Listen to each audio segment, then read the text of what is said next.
10th class प्रिय विद्यार्थियों, आज हम आपका हिंदी में पाठ पढ़ते हैं। 3 पाठ। सेनापति। निकाल लीजिए अपनी पाठ्य पुस्तक, 9 पेज पर पढ़। शुरू करें। हाँ, तो देखिए बच्चों, सेनापति, इनका जन्म संवत 1616 में हुआ था। इनका जीवन परिचय पढ़ लें थोड़ा।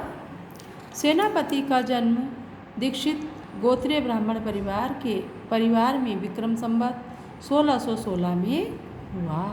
इनके पिता का नाम गंगाधर और पितामह का नाम परशुराम दीक्षित था। उनके विद्या गुरु हीरामणि दीक्षित थे। जिनसे उन्होंने विद्या प्राप्त की थी वो कौन थे? हीरामणि दीक्षित। वे बहुत ही आत्मविश्वासी थे। अपना परिचय देते हुए एक स्थान पर इन्होंने कहा है, क्या कहा है सेनापति जी ने? सेनापति सोई सीतापति के प्रसाद जाकी, सब कभी कान दे सुनत कविताई है। ये इन्हीं का लिखा हुआ है, सेनापति का ही, कि सेनापति वही है सीतापति के प्रसाद जाकी, सब कभी कान दे सुनत कविताई है। ये रीति काल के महान एवं भावप्रवण कवि माने जाते हैं। कुछ लोगों का कथन है कि सेनापति इनका उपनाम या उपाधि है। कौन से? ये रीति काल के महान कवि हैं। इनके विषय में क्या कथन है कि सेनापति इनका उपनाम है। ये जो उपनाम दिया जाता है, ये नाम इनका असली नाम नहीं है, किंतु इनका मूल नाम क्या है? इनका मूल नाम किसी को भी याद नहीं है। परंतु इस बात से कतई संदेह नहीं है, इस बात में कतई मतलब बिल्कुल भी संदेह नहीं है कि काव्य कला और मौलिकता की दृष्टि से युगीन कवियों में वे सेनापति की भांति थे। सेनापति राम भक्त कवि थे। श्लेष अलंकार के प्रयोग में वे सिद्धहस्त थे। उन्होंने किसी कवि का अनुसरण नहीं किया। ये रीतिबद्ध कवियों की श्रेणी में आते हैं। यानी इन्होंने किसी और कवि का अनुसरण मतलब उनसे सहारा लेकर के अपनी रचनाएं नहीं लिखी हैं। इन्होंने जो भी लिखा है स्वयं से लिखा है। सिद्धहस्त यानी इन्होंने स्वयं से ही सिद्धि, अपने हाथ की ही इनकी सिद्धि है। तो इनकी 2 रचनाएं प्रसिद्ध हैं। एक काव्य कल्पद्रुम तथा कवित्त रत्नाकर। कौन कौन सी 2 हैं इनकी? काव्य कल्पद्रुम और दूसरी है कवित्त रत्नाकर। काव्य कल्पद्रुम जो अप्राप्य है, यानी प्राप्त नहीं है, इनका काव्य शास्त्रीय ग्रंथ रहा होगा। इनके कवित्वों में अलंकार और रस ध्वनि के उदाहरण एक से बढ़कर एक मिलते हैं। इन्होंने अलंकार संप्रदाय का अनुसरण किया है। सेनापति ने ब्रजभाषा में अपने काव्य लिखे हैं, यानी सेनापति ब्रजभाषा के कवि हैं। साधारण शब्द भी उनके हाथ में आते ही सैनिक की भांति सशक्त बन जाते हैं। जिस प्रकार से एक सेनापति जो है, सैनिक जो है सशक्त होता है, वैसे ही जो भी शब्द इनको मिल जाते हैं वो सशक्त बन जाते हैं, यानी बलवान बन जाते हैं। वे फारसी शब्दों का प्रयोग भी करते हैं। फारसी शब्दों का भी प्रयोग है इनकी रचनाओं में।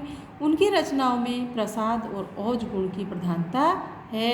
परिमार्जित भाषा का प्रयोग और भाव गांभीर्य उनके काव्य की विशेषता है। अब जो ये हम पाठ पढ़ेंगे, इसमें क्या पढ़ेंगे ये सुन लीजिए।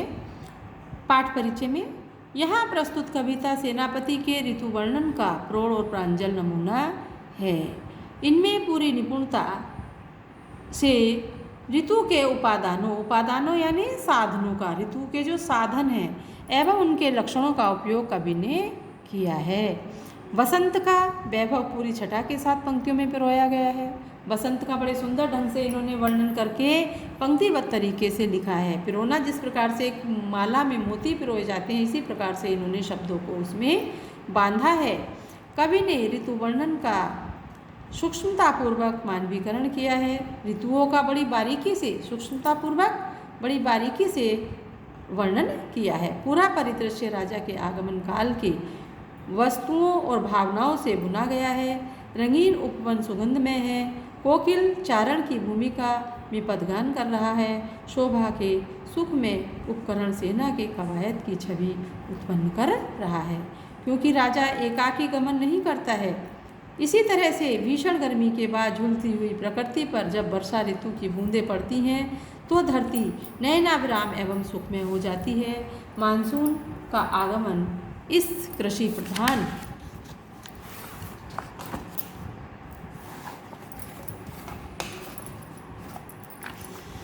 देश के लिए एक उत्सव की तरह है। ये बेटा बच्चों मिसप्रिंट हो रहा है, इसको अपनी पुस्तक में सही से पढ़ लेना। कवि ने डूबकर बरसात के ऋतु चक्र को आँखों के आगे साकार कर दिया है। शीत ऋतु की आक्रामकता को सेनापति के आचरण में कवि ने वर्णित किया है। इस हमले ने कि पूरी प्रकृति का इस हमले ने पूरी प्रकृति को पराजित कर दिया है। इसमें मिसप्रिंट है, थोड़ा देख लेना अपनी किताब में। बर्फीली हवा की चुभन तीर के समान घातक है। सूरज का तेवर निस्तेज पड़ गया है। अलाव की आग को घेर कर जन समुदाय ठिठुर रहे हैं। देशज समाज और ऋतुओं के प्रभाव इतना जीवन वर्णन सेनापति ने कालजयी कवि बनाता है। यानी किन्होंने सेनापति ने अपने इस ऋतु वर्णन में सभी ऋतुओं का वर्णन किया है। पहले बसंत ऋतु का वर्णन किया है। बसंत ऋतु में यानी लेखक जो है बसंत ऋतु में जिस प्रकार बसंत ऋतु जो है ऋतुओं का राजा है, ऋतुराज बसंत है ना, सभी ऋतुओं का राजा है। तो बसंत ऋतु का वर्णन इन्होंने एक राजा के रूप में किया है। जिस प्रकार से एक राजा अपनी चतुरंगिणी सेना के साथ जो है सज धज कर चलता है, आगे आगे सभी ढोल बाजे सभी जो है मतलब बजते हैं सभी, तो उसी के तरह से जो है बसंत का वर्णन किया गया है।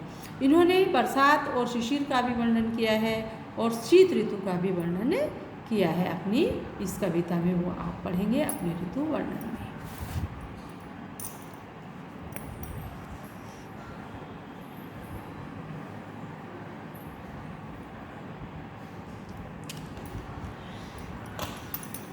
तो देखिए बच्चों, ऋतु वर्णन।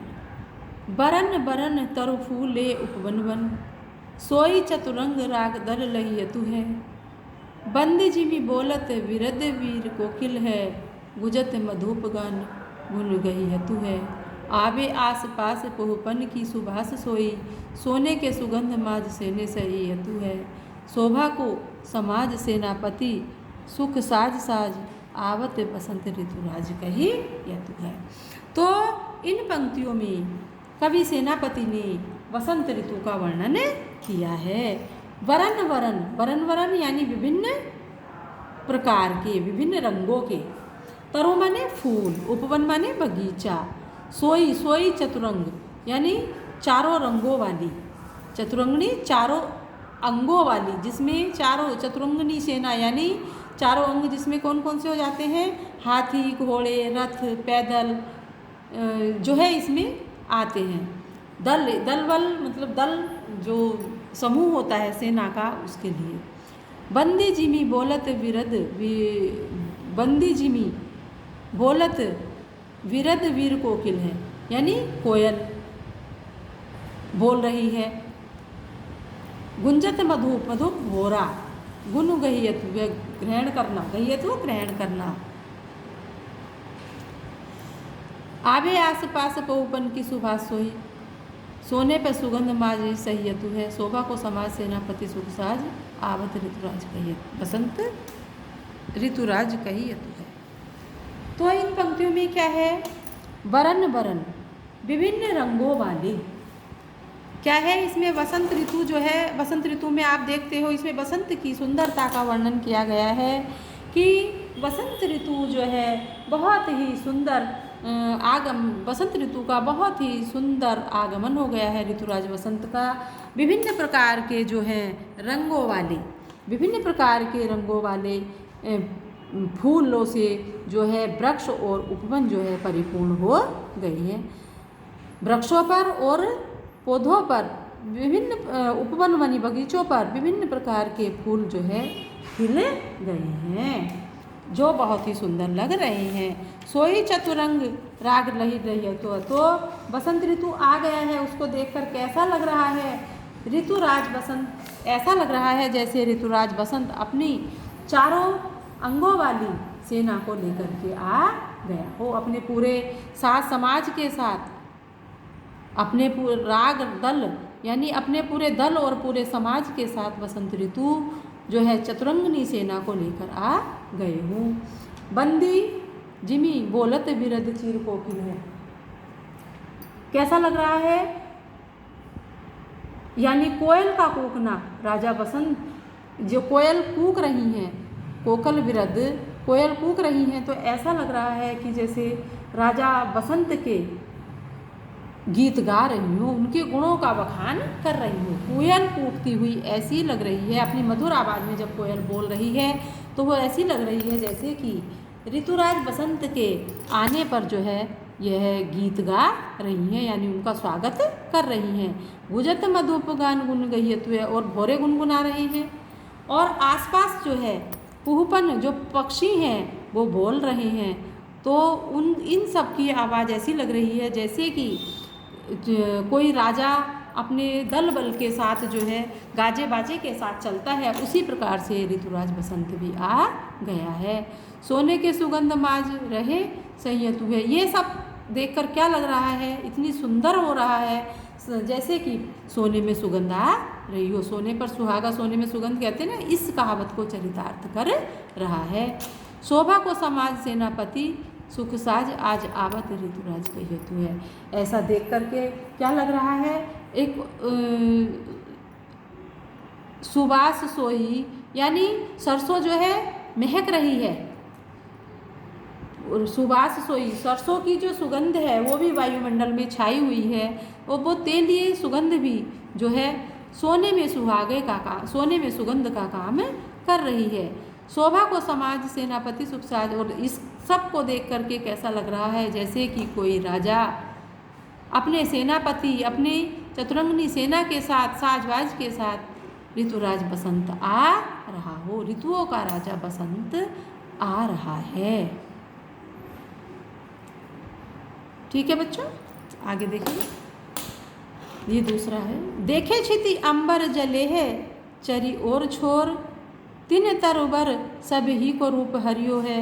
महाझर लागे जपति भादन की होती चले, जल सावन तल रोग मानु परियो है। दारुण दरनी तरे नदी सुख पावे सब, सीरी घन छा चाहियो को चित चाहियो है। देखो चतुराई सेनापति कविताई जू, ग्रीष्म विषय वर्षा की सम करियो है। तो इसमें कवि सेनापति ने क्या किया है? इन पंक्तियों में कवि सेनापति ने जो है वर्णन किया है कि भयंकर गर्मी की ऋतु की कल्पना इसमें की है। इन पंक्तियों के माध्यम से उन्होंने भयंकर गर्मी की कल्पना की है और भयंकर वर्षा की भी कल्पना की है। एक पक्ष में तो वो गर्मी की वर्षा वर्णन करते हैं और दूसरे पक्ष में वो इसमें शीत ऋतु का भी वर्णन करते हैं। तो देखिए, गर्मी ग्रीष्म ऋतु के पक्ष में जो है ये है, देखे छिति अंबर जले है चही चारों ओर, यानी ग्रीष्म ऋतु में भयंकर गर्मी के कारण धरती और आकाश, छिति माने धरती, अंबर माने आकाश, भयंकर गर्मी के कारण धरती और आकाश जो है क्या हो रहा है? चारों ओर दूर दूर तक जलते हुए से दिखाई दे रहे हैं। भयंकर गर्मी के कारण धरती और आकाश दूर दूर तक बहुत अधिक जलते हुए दिखाई दे रहे हैं। तीन तरुबर सभी को रूप हरियो है, जिसके कारण गर्मी के कारण, तीन तरुबर गर्मी के कारण वृक्षों की जो है वो हरियाली समाप्त हो गई है, अर्थात उनका रूप जो है हर लिया गया है। वृक्षों की हरियाली समाप्त हो गई है। महाझर लागे जाति भादव की घोरवती, यानी ग्रीष्म ऋतु में क्या होता है, भयंकर गर्मी के कारण जो है प्रचंड गर्मी के कारण, सूर्य की प्रचंड गर्मी के कारण जो है शरीर तप रहा है। महाझर तपती भाद्र, यानी भादों के महीने में जो है शरीर जो है बहुत अधिक तप रहा है। जलद श्रवण तब रोक मान्य पर्यो है, ऐसा लग रहा है। और जो है लू, सूर्य की प्रचंड गर्मी और क्या है पड़ रही है। जलद श्रवण, सभी प्राणी जो हैं वो त्राहिमाम कर रहे हैं। और दारुण तरणी तरे नदी सूख पर्यो है, सूर्य की प्रचंड गर्मी के कारण, लू और गर्म हवा के कारण जो है नदी नाले सब सूख गए हैं। सारी घन छोर लइयो को चित चाहिए है, और सबका क्या है, पेड़ों की छाँव, सीरी, सीरी माने घने पेड़ों की छाँव, घने पेड़ों की छाँ में बैठने के लिए चित्त चाहता है, दिल चाहता है। देखो चतुराई सेनापति कविताई जो ग्रीष्म विषम वर्षा सम करियो है। तो क्या है इसमें, कवि सेनापति ने जो है ग्रीष्म ऋतु का वर्णन किया है। इन पंक्तियों में ग्रीष्म ऋतु का वर्णन किया है। अब आगे देखिए, अब बसंत वर्षा के रूप में इन्होंने इसमें क्या है, वर्षा जो है वर्षा ऋतु का किस प्रकार से वर्णन किया है।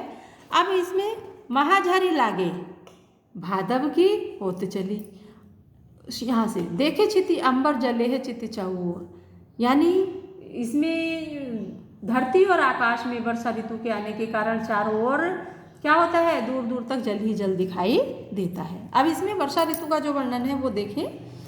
धरती और आकाश, जब वर्षा हो जाती है बच्चों, आप देखते हो बरसात के बाद क्या होता है, धरती और आकाश में क्या हो जाता है, जल ही जल दिखाई देता है। सब और नदी नाले पोखर ये सब क्यों है, जल से परिपूर्ण होते हैं। तो ये कहते हैं देखे छिति अंबर जले है चरी और छोर, यानी वर्षा ऋतु में धरती से अंबर तक, धरती से आकाश तक चारों ओर नदी नालों में जल ही जल दिखाई देता है।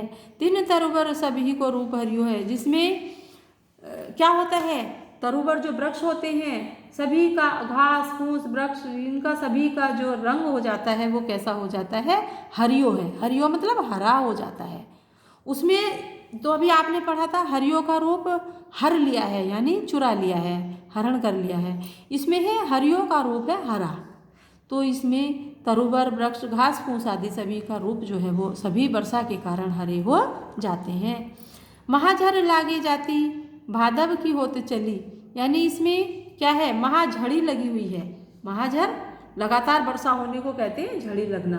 तो वर्षा की भारी झड़ी लगी हुई है। भादो मास में बिजली की चमक, भादव होती चले, यानी भादों के महीने में जलद बिजली की जो चमक है वो कैसी लगती है, दावानल अग्नि की समान लग रही है, दावाग्नि के समान लग रही है। तो कैसा क्या वर्णन है इसमें, भादों के महीने में देखा है बिजली चमकती है ना। फिर जलद पवन माचे रोक परियो है, यानी जब ठंडी हवा चलती, बादल जलद, जलद यानी बादल, अपने में जल भरे हुए लिए हुए बादल ठंडे चलते हैं, ठंडी ठंडी हवा लगती है। तो दारुण तरणी नते सूख परियो है, ठंडी ठंडी हवा लग रही है तो वो शीतल स्पर्श से शरीर को बड़ा सुख मिल रहा है ना। ठंडी हवा, शीतल हवा से शरीर को सुख, बहुत अधिक सुख मिल रहा है, बहुत अच्छा लग रहा है बरसात में, है ना। आगे देखिए, दारुण तरणी तरे निधि सुख पावे सब, और नदी दारुण मतलब भयंकर भरी हुई नदियों में सब तैर रहे हैं और नाव की यात्रा कर रहे हैं, नाव में बैठ बैठ कर नदियों को पार कर रहे हैं और बहुत अधिक सुख पा रहे हैं। मनुष्य क्या है उसमें, नदी नाले पोखर सब भरे हुए हैं, सब बच्चे उसमें नदी में तैर रहे हैं, खेल रहे हैं, पानी से खेलते हैं और नदी में नाव में बैठ कर के उसको पार कर रहे हैं, बहुत अधिक सुख मिल रहा है। सीरी घनी छोर चाहिए चित धरियो है, यानी क्या कैसा लग रहा है, सभी को बड़ा आनंद आ रहा है, आनंदित हो रहे हैं और बादलों की शीतल छाया में रहने के लिए जी चाह रहा है। भादों की जो गर्मी पड़ रही है उसमें क्या है, धूप भी तेज निकलती है, तो बादलों की घनी छाया में जाने के लिए चित्त चाह रहा है। देखो चतुराई सेनापति का बिताई जो ग्रीष्म विषम वर्षा को सम करियो है। देखिए कभी सेनापति जो है अपनी बड़ाई स्वयं कर रहे हैं। देखो चतुराई कि सेनापति कवि की चतुराई तो देखो, उन्होंने क्या किया है, गर्मी को भी वर्षा और वर्षा को गर्मी में के समान बना दिया है।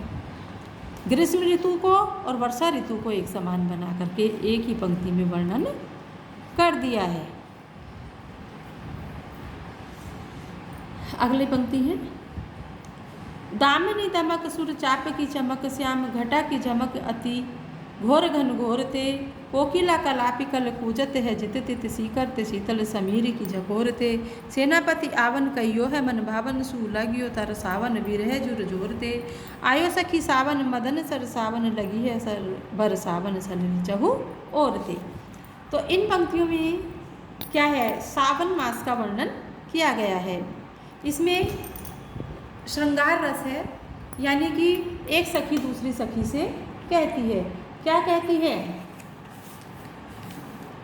सखी कहती है दामिनी दमक सूर्य चाप की चमक श्याम। ए सखी, दामिनी माने बादलों के बीच में चमकने वाली बिजली, सूर्य चाप मतलब इंद्रधनुष है ना, श्याम, श्याम का मतलब यहाँ श्री कृष्ण से भी है और श्याम मतलब काले से भी है ना, काली काली बादल की इसके लिए कहा है। घटा की झमक अति घनघोर ते कोकिला कलापी, कोकिला कोयल कलापी मोर कल पूजत बोल रहे हैं जितनी जहाँ तहाँ। सीकर ते शीतल समीर, समीर माने हवा, झकोर झोंकर रही है। सेनापति आवन कहियो है मन भावन सु, मन भावन मतलब मन को अच्छा लगने वाले। लगियो तरसावन, तरसावन मतलब परेशान करने लगा है। विरह, विरह जो उनके दूरियों का मतलब नायक और नायिका की दूरियां हैं वो विरह है ना, बहुत जुर जोड़ते यानी बहुत अधिक सताने लगा है। आयो सखी सावन मदन सर सावन, सखी सावन आ गया है, मदन सर सावन यानी कामदेव सताने लगे हैं। लाग्यो है बरसावन सलिल चहुर। आगे देखिए इसको, दामिनी दमक, ये सखी सावन का महीना आ गया है, बादलों के बीच में बिजली चमक रही है और इंद्रधनुष की चमक जो है, इंद्रधनुष दिखाई दे रहा है। आकाश में विभिन्न प्रकार की जो है रंगों वाला इंद्रधनुष अपनी सुंदर छटा को बिखेर रहा है, सुंदरता को दिखा रहा है। काली घटा श्याम चमक, यानी काली काली जो घटा है, बरसाती मंद मंद बूंदों घटा की चमक अति घनघोरती, यानी काले बादलों से, घटा माने जो उठ रही हैं बादलों, काले काले बादलों से बरसाती जो बूंदें गिर रही हैं वो अति घोर घनघोरते, वो बहुत अधिक मतलब बहुत सुंदर लग रही हैं। घोर माने आवाज़, बादलों से जो मंद मंद बूंदें गिर रही हैं उनकी जो शब्द है, उनकी जो आवाज़ है वो बहुत ही सुंदर लग रही है। कोकिला कलापी कल कूजत है जित तित, कोयल और मोर जो है मधुर सुंदर आवाज़ में जहाँ तहाँ बोल रहे हैं। शीकरते शीतल समीर की झकोरते, ठंडी सुहावनी शीतल हवा चल रही है, शरीर को जो है झकझोर रही है। सेनापति आवन कहियो है मन भावन सु, लगियो तर सावन विरह जोरते। ये सखी, सेनापति कवि कहते हैं कि सखी दूसरी सखी से कहती है कि हे सखी, मुझे तो मन भावन सु यानी जो है सावन की इस सुंदर सुंदर वातावरण में मुझे जो है कामदेव जो है यानी उसके जो नायक है उसको, उसकी जो याद है उसको सताने लगी है। लगियो तरसावन बिरह जोर जो, और बिरह जो है उसे तरसाने लगा है। आयो सखी सावन मदन सरसावन लगियो बरसावन सलिल चहु और थे। हे सखी मेरे प्रिय ने मुझे आने का संदेश दिया था। हे सखी बिरही नायिका जो है अपनी सखी से कहती है, हे सखी मेरे नायक ने मतलब मुझे आने का संदेश दिया था, आने के लिए कहा था कि अब तो उनसे मिलने के लिए मेरा जो है वियोगी मन तरस रहा है। लगियो बरसावन सलिल चहोरते, यानी क्या हो रहा है, यानी मेरी जो है इस सावन के मौसम ऋतु में, बस इस वर्षा ऋतु में जो है मुझे कामदेव सता रहा है।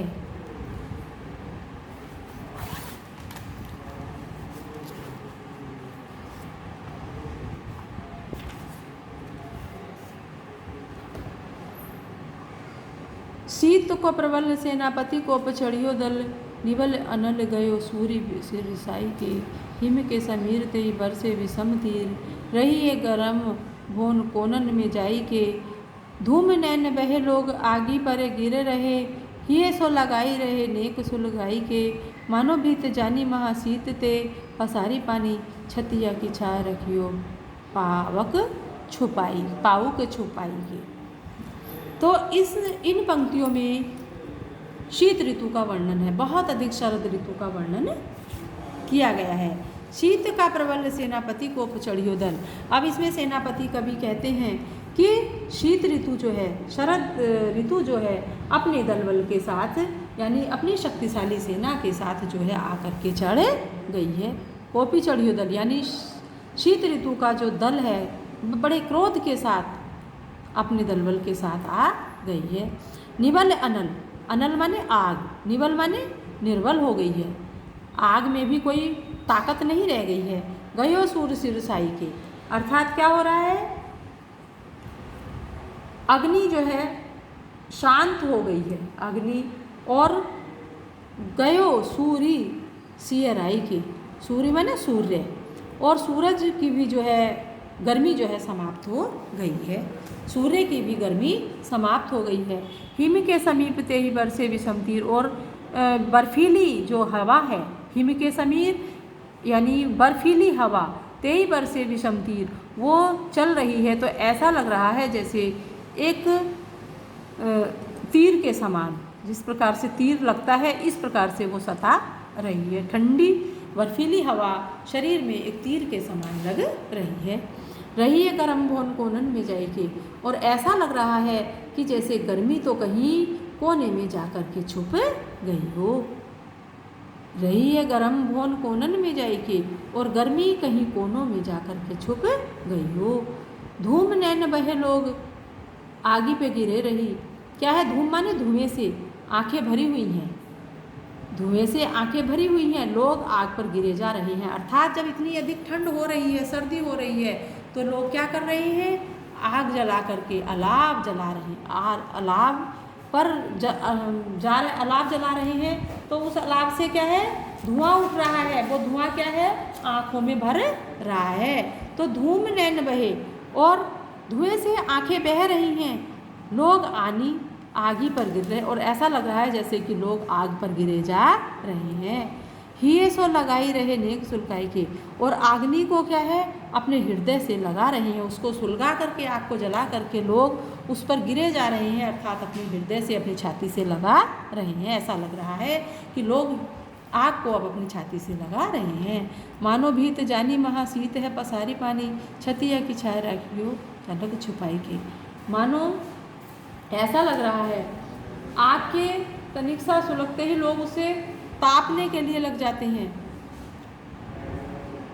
उस पर पसारी पानी अपने हाथ पांव पसार करके उसको तापने लग जाते हैं, और ऐसा लग रहा है कि लोग आग को छाती की छांव से छुपा कर रखे रहे हैं।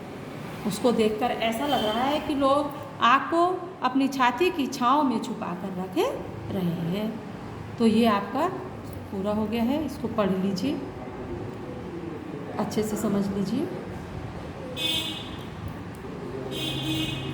धन्यवाद।